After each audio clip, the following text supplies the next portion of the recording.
I gotta have faith. I gotta have faith. Because I got to have faith. I got to have faith. Faith. That's the name of the podcast, Faith. And it is sponsored by Pitbull Energy Drink. And as I've said before, if you got the lazy in you, like I got, and me, if you don't want to get out of bed, if you're feeling sluggish, whatever, your room needs to get clean, things need to get written, something needs to get done, Pitbull Energy Drink, it's going to work for you. I mean, it takes care of it. All right, so Faith. Why Faith? This is the third installment, and of course that had to be the theme song, George Michael's classic. Although he's trying to have faith to get a girl, I think, in that song, but I'm talking about a different kind of faith, and I think everybody knows what I mean. And I wanted to explain a little bit where this came from. My dad was what I call a scree-peter. He repeatedly screamed the same things over and over. Like my financial education was, he would just out of the blue scream, "Save for the future."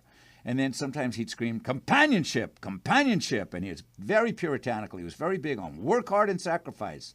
Constantly screaming, work hard and sacrifice.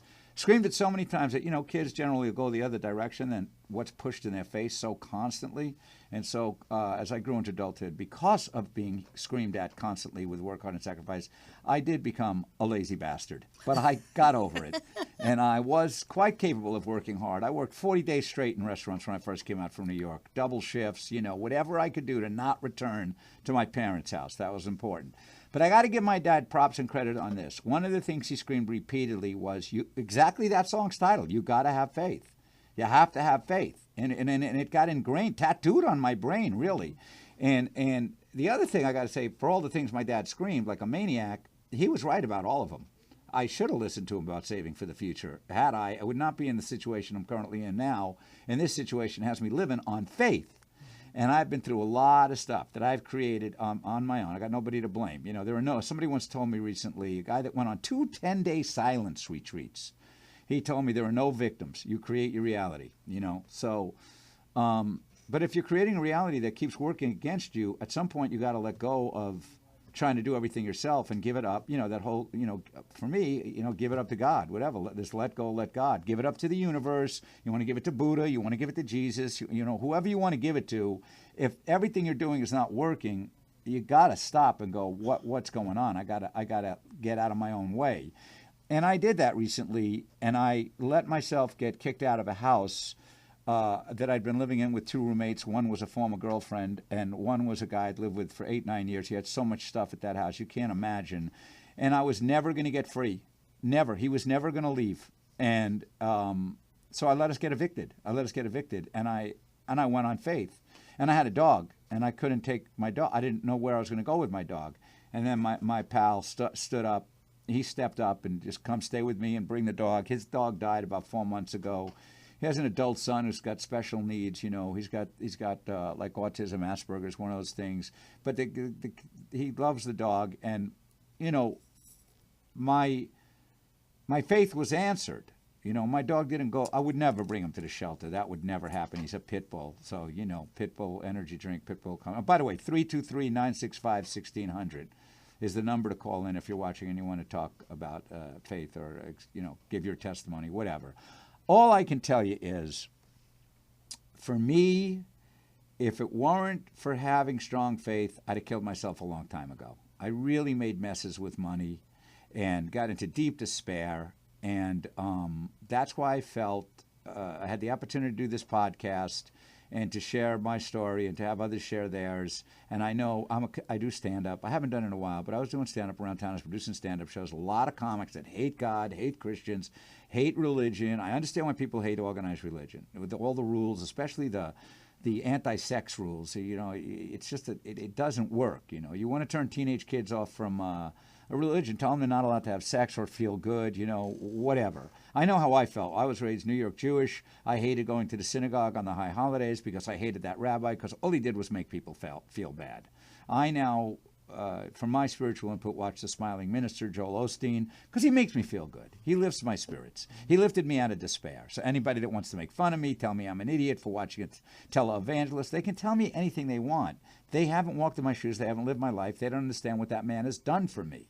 So I just want to say this also. Anthony Hopkins, saw an interview with him. He was asked what was he told when he was going out in the world as a young man. What piece of advice was he given? Be bold, and mighty forces will come to your aid. I put that on the wall of my room, and I've seen that work many times. Wayne Gretzky was asked about his greatness. They called him the Great One, and he said, 100% of the shots you don't take don't go in. But anything you do, I don't know. I know there are people that live in this world without faith. I've dealt with them on Facebook. I had a guy private message me and tell me faith.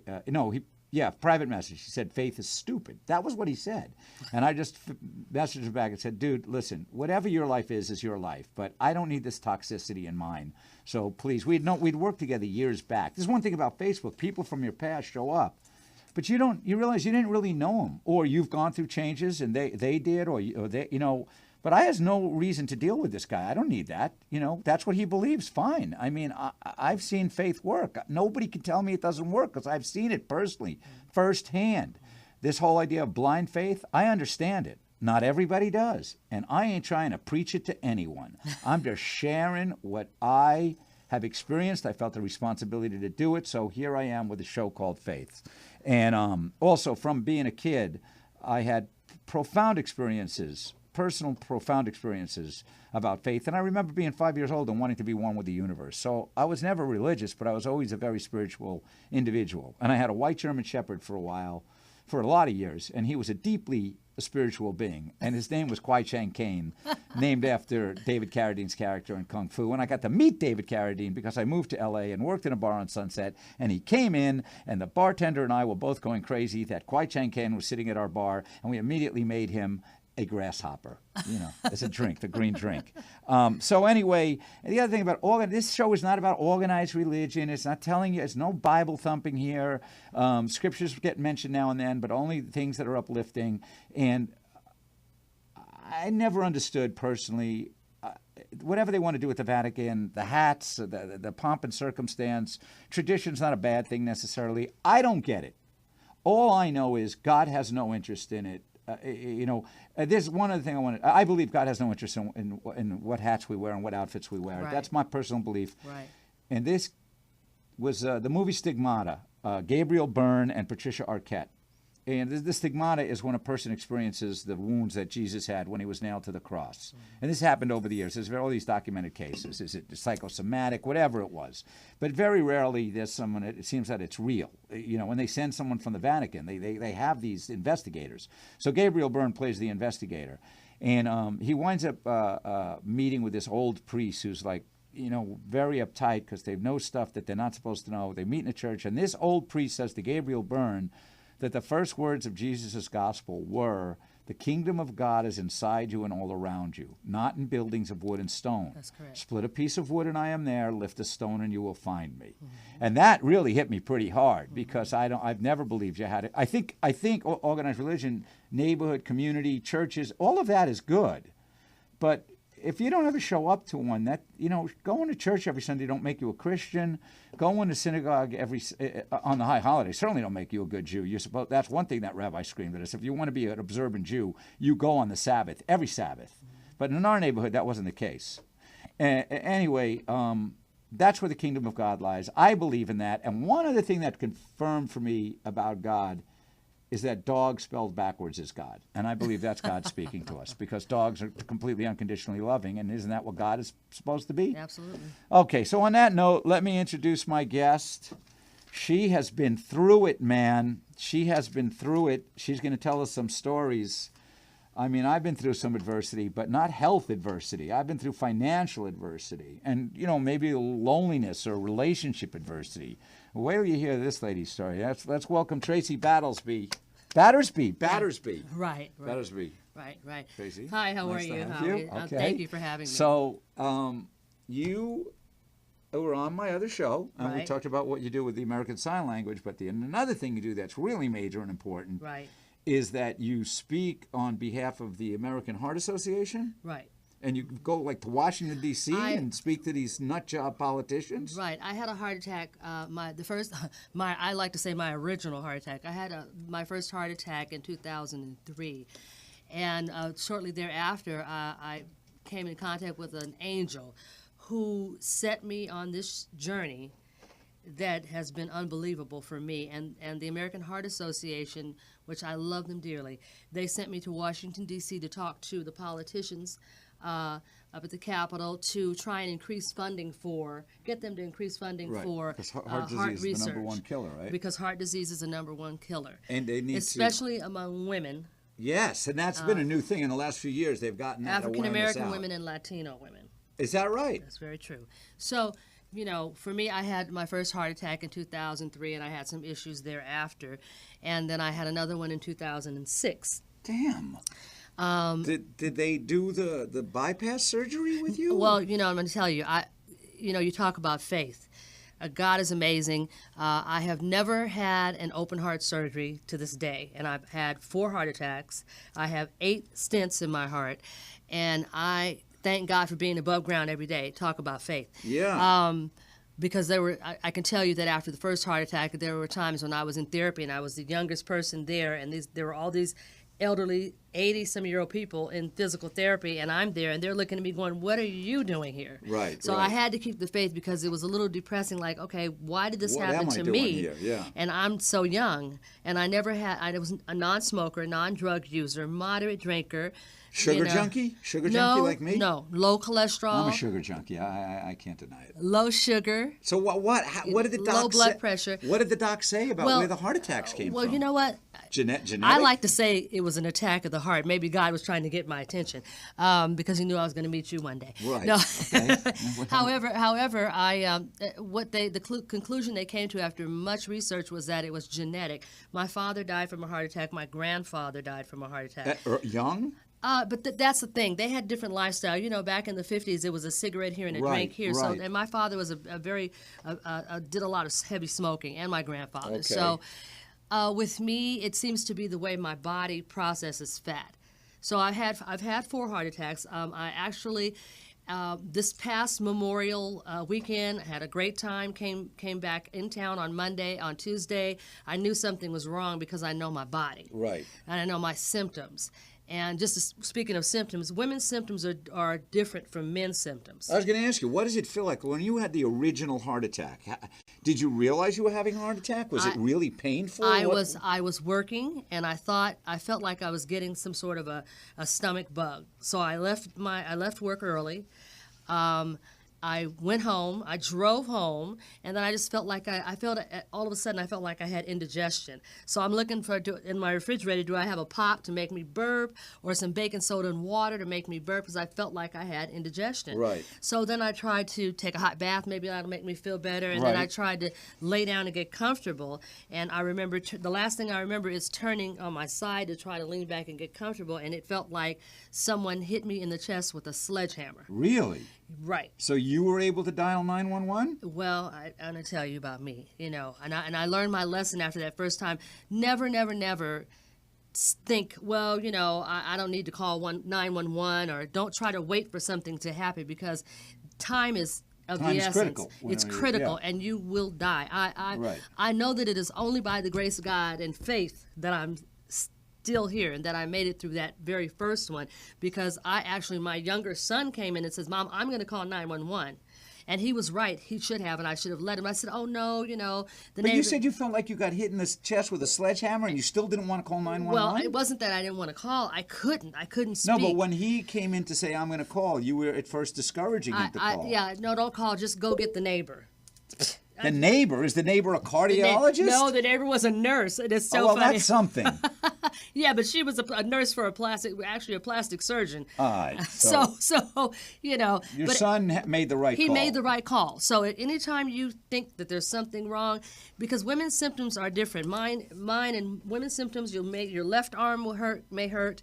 You may feel like you have indigestion. You may feel like you want to throw up. Those were my symptoms, and that's what I did. And what about taking an aspirin as soon as you start feeling these symptoms? If you've never had a heart attack before, you don't know that. Okay, you don't know what's going on. But that's one of the things they say, right? That's one of the things that they say, that an 81 milligram aspirin, a Bayer aspirin, or either a children's aspirin every day. And endocentric or What's it called? It's No, they're there's a word. yeah, on it, yeah, 'cause yeah. My mother takes it. They're orange. Enteric. Enteric. Enteric just means coated, so it's easier Okay. to digest. There's also a thing that's constantly posted on Facebook: what to do if you're alone when you're and you feel a heart attack coming on. Something to do with coughing. You can, but at the same time, like I said, when that hit me, the only thing in your mind, this is the truth. When it hit me, I got him. It raised me up, and I was on my knees. And all I could do was look up and say, God, not like this, because I was alone. Right. My children were in another room, and I couldn't get the words out. How did your kid know to come in the room to see you? Well, my older son was in the kitchen with headphones on listening to music. My younger son was in the room next to me watching cartoons.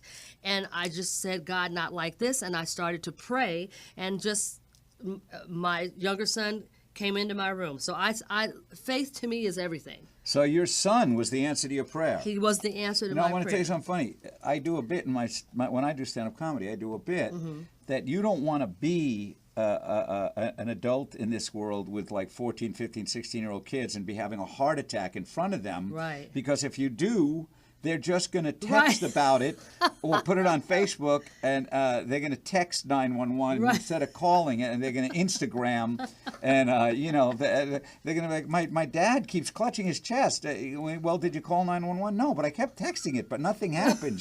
I put it on Facebook, but nothing happened. It's like, so your kid was smart enough. Well, first of all, that was an instinct. Did your kid tell you in the aftermath that he came in your room because he felt something was wrong? No, this was my younger son that came in, and I told him, go get your brother. So when he went and got my older son, then my older son said to me, listen, I'm calling 911. And I told him after that, don't ever listen to me again. If you know something's wrong, right, you call 911. Don't worry about. But when your younger son came in your room, he just kind of came in out of the blue. That was faith, because I was praying, and God sent him. Prayer. That was an answer to prayer, and he came in, and I said, go get your older brother. How old is the youngest one? Well, he's 20 years old now. Well, 19 years old now. He was. Oh, good gosh! It was 2003. And they were much younger than. Yeah, he was a small guy then. Okay, so you knew to tell him get your older brother, but he happened to come in, and had he not come in, would you have made it to the phone to dial 911? I probably would have had to kind of drag myself or kind of get myself to the phone. It really hurts. Oh, it really hurts. Now, that was the first one. And what did they do for the first one? They put the stents in? I was taken to the thing? hospital, and the thing about it is that I went in. It was kind of late at night, and they did every test: EKG, EEG, ultrasound, all of the tests, and everything came back negative. Enzymes, which normally enzymes will tell you if your enzymes are high, that's an indication that you're in distress. All of my tests came back negative until about 5 o'clock the next morning. A cardiologist walked in, and he says, well, very calmly, well, it looks like you've had a heart attack, so we're going to prep you, and we're taking you into emergency surgery in the cath lab, and we're going to do a catheterization, which is where they go in through the groin. And I'm not good with medical stuff. Right. They go in through the groin and they go up to the heart. And you are awake and you can see. You're awake? You're awake. They numb you everywhere, but you're awake. Oh my God. I would insist you're on awake, being put out. You're awake. Well, you get there. You're awake and you can see. I can feel pressure, and then they go up. And once I'm watching it, and I see my heart pumping. And when he says, "Oh, there it is," God. They said, "Oh, there it is." You see they saw the block. Then there's they a put blockage. Me out. That's what causes the heart attack. I had arteries You that had were blocked, arteries. and they put stents in. Now, did they? We know that they said it was genetic, whatever, because your lifestyle. You were a dancer. You were healthy. Right. But did they say there was they wanted you to change your diet in a very strict way, or anything about the diet? Or? Well, initially, really what it is. I didn't have a bad diet. I guess I just kind of ate everything I wanted to eat. No, but I'm saying, did they say, you're going to, did they say you have to be prepared? Did they see it coming that you were going to have 4 heart attacks? Or No. did they think this was done? No, no one. You have no way of knowing. So what they told me is you got to kind of just make some changes, some subtle changes. I started eating broiled, the 3 B's I call them: broiled, baked, and boiled. So I would have broiled fish or baked chicken. Right. You know, Instead of all smothered oven fried in, chicken. Right, because my family's from New Orleans, so I'm Yeah, so accustomed to lots heavy of heavy gravies, gravies. Smothered and sauces chicken. and smothered this and smothered that. So I had to learn to, kind of just change it a bit and do more salmon and do chicken and fish and vegetables and fruit. You just make subtle changes. But even with doing that after the original heart attack, 3 years later you had another heart attack. it happened again. This time you knew what was happening. Right, because I know my symptoms. So when my left arm starts to hurt and I begin to feel nauseous, I know. And I don't hesitate. I don't stop and call. I just go straight to emergency. And where were you when it happened the second The time? second time I was walking down the street. I lived in Santa Monica for 16 years. Okay. So I'm walking up Montana and to go walk to my son's school to pick him up. And I feel my left arm hurting and I feel nauseous. So I know. So I made a phone call home and said, hey, come and pick me up. I need you to take me to the hospital. And they did. And, it happened as it was happening again. The only way they know, because the only thing that they can see on an EKG is the original heart attack. Right. So they have to go in and do They do it again. an angiogram again. Angioplasty is the balloon. And they do an angiogram to see. And then there it is. There it you is see again. again a blockage. Right. I had something called restenosis, which was where the stent began to block again. So at that time I had stents that were not drug-eluting. At that time they had been approved, but they hadn't been released to the doctors. So now they had to go back in and take. By this time, 3 years later, the drug-eluting stents had been issued to the doctors, so they were able to take with those the better stunts. and they put them inside the stents that were already there. So now the drugs are constantly being sent that's out what it is. to keep drug-eluting, so that it keeps the plaque from forming. Let me ask you this in regards to faith. You have a heart attack. Right. Your prayer is answered. Your kid comes in the room, enabling you to tell him to get the older kid to call 911. Right. And the kid, and you argue with the kid a little bit. You tell him, get the neighbor, and he says, no, I'm calling 911. Right. And you're lucky your kid does the right thing. Right. So your prayer is answered. Now, you're walking along. You're just walking along to get your kid from school. Here it comes again. Right. At this point, do you have any experience of feeling like angry at God or feeling, having your faith shaken? Like, why is this happening to me again? I have to tell you, because I am a woman of faith, I had some of the most wonderful, I call them prayer warriors, around me from day one, from the first time. It was such a shock to everyone in my family, my friends. Because everybody had to be I never shocked. had a weight issue, Right. none of that. None of the normal things that you would think, Right. okay, well, we understand why. So I Right. had these wonderful prayer warriors around me, and such a great support system with my family and my friends and through my church, and I just never really felt like, why me? So you never had your faith shaken at all? There was you had no anger towards God. no anger, but there was a time that I did, of course, I'm going to be honest, I did wonder at a certain point, okay, why does this keep what- happening to me? By the time I had the third heart attack, I'm kind of going, okay, what's going on? How many years later for the third one? The third one, I'm trying to remember, 2003, 2006, I think 2011. And were they all of the It was same severity, or was the third one No, like I think a the first lighter- one was the worst. I think the third one was it was also, I think, well, actually, let me just tell you this. The third one, this is faith, and I'll be brief. I had gone on a trip to Arizona, Okay. and I had we had only been there for maybe a couple of days, and we had stopped, and I did eat something that I shouldn't have eaten, some chicken with some gravy on it or what have you. One piece of chicken with gravy Right. brings on a third heart attack? Well, no, so I don't think so. So I'm get in the car and we're headed back to where we're staying, and as we're driving, and we're out in the middle of nowhere. Okay, I can't that's even not tell you good, where yeah. we were. So Spread out over there. right, and well, there was the people we were staying with lived way away on the outskirts of town. So we're driving, and all of a sudden, I feel like, you remember the old movies or in cartoons where when the movie ended there was a circle and it just got smaller and Yeah, smaller? yeah. So that's the feeling I had, like, I'm not going to make it through this one. This one I felt like I wasn't going to make it Wow. through. And I remember telling the person that I was with, you know what, call my mom and tell her I love her, and tell her to call the kids and tell her I love them, because I don't think I'm going to make it through this one. And I just doubled over. It was like the worst. He must have been freaking, whoever you were with. The person, they must have been freaking out. And it was the worst case of, like, you feel like you have indigestion. It felt like that.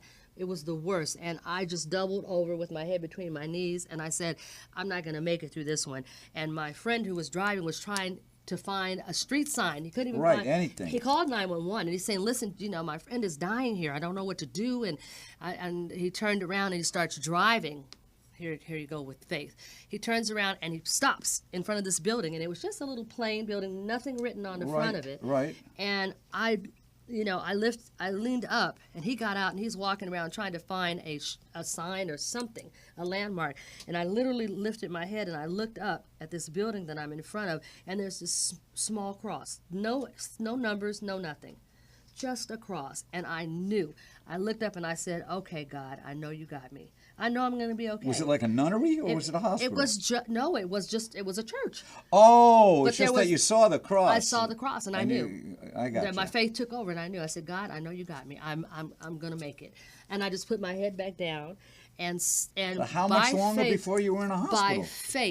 By faith, he found a street sign, and they were able to find us. It took them 15 minutes to find us. Oh, they sent an ambulance. Yes, but they couldn't find us. So it Right, took them because you were 15 in the minutes. middle of nowhere. Took us 15 minutes So to you find were in all us. this agony for 15 minutes. I thought I was going to thinking die. you were dying. They get to us in 15 minutes.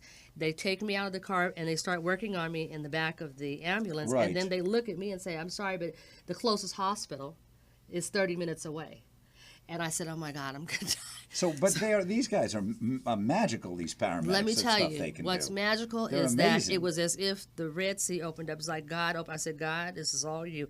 And the next thing I know, they got me to that hospital in 15 minutes. Chandler Hospital. And kept you alive all the way there. They kept me alive all the way there.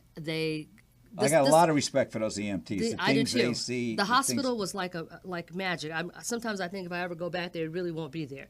They took wonderful care of me. I was 98% clogged. No, 99% clogged. So you're like 1% away from being dead. 1% away from being dead. Unbelievable story. Okay, Faith. we've got about 3 minutes, maybe 2 minutes. You had a fourth heart attack.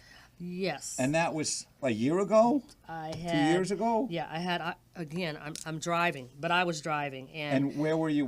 I Here was in LA. I was here. Yeah, this was I believe it was 2012, and I was just driving back home, and I got to a signal, and all of a sudden I started sweating profusely, and You felt the whole deal. Okay, something's going on here. Clammies. Right. Something's going on, and which I had never experienced the profuse sweating. But I Okay, was so this sweating. was a new symptom. Right, but the left arm is going, and I actually opened the car door at the signal and threw up. I said, "Just let me get to the driveway." Called an ambulance. Right. They got there in about a minute and a half. They got me. They took me bless back. you, They said I had a blood clot someplace. Now, thank God, it didn't get to my heart. So they were able to go in and with the balloon, and there you go. That's how I lost a friend of mine, a French guy that was really had the joie de vivre. He got an operation on his knee, and he was home recuperating, and something to do with a blood clot, and it's exactly what happened. 49, it traveled up to his heart. I got the call that I heard that he passed on. I was just I knew a lot of guys that died from where I grew up, Right. but they were not as shocked because I knew their behavior with drugs and alcohol over the years. And I expected them to die, quite honestly. Right. You smoke crack cocaine for years, you eat 20, it 40 catches up pills a with day you. for years, you're going to die. Right. You mix it down with, a liter of vodka a day, you're going to die. Right. You don't get to live to 80 if you do that. But this guy, he was just such a fun guy, and it just shocked me. And it was a blood clot. And it's like the old guys will tell you, don't keep your money under the mattress and don't go to a hospital. Right. Your hospital experiences were good. They Yes, took care of you. yes. They did, Yeah.